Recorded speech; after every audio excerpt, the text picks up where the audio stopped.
Salutare tuturor și bine v-am regăsit la primul episod, dacă nu mă înșel, de FIFA Mobile. Da, primul episod.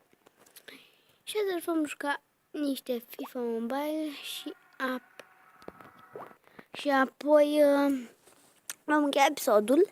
Dar asta nu sunt sigur dacă va dura mult sau puțin, dar va dura ceva. Pentru că da. Haideți? Nimeni.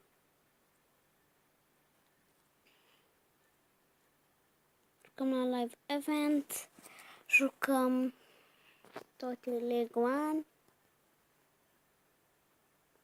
Da, doamne, să-l punem pe Cavani. Îmi place pe mondial. Da, și dacă îl punem pe Cavani, vom juca un match și da. Cu el. Și da. Sper să facem cât mai rapid asta și...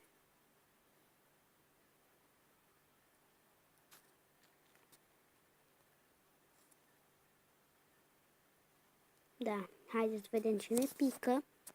Sper să ne pice 2 pecuri. Foarte șmecher dacă ne-a picat. Câte picuri? Doar unul. Ce păcat. Europe Tournament.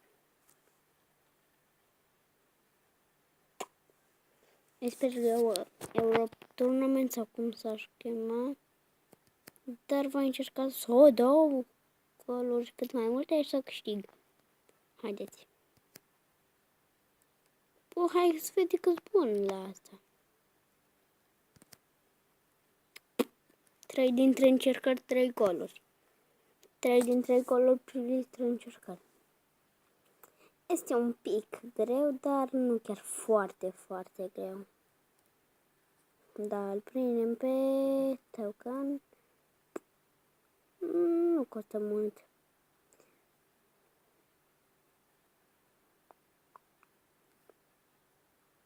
Jucăm un tot compact și vom termina cu FIFA Mobile și vom trece și mergi cu Clash Royale și vom termina episodul. Păi ce merge așa greu?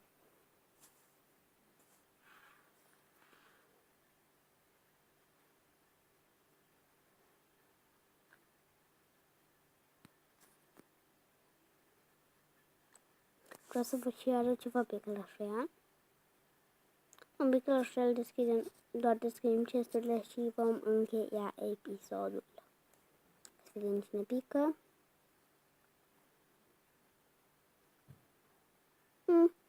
Nu așa de bun. Și da, trecem pe Clash Royale.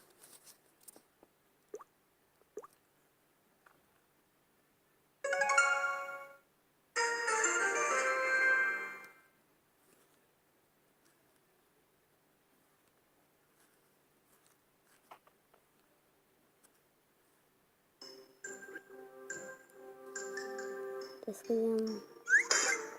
Măsura trebuie să se deblocheze. Deschidem.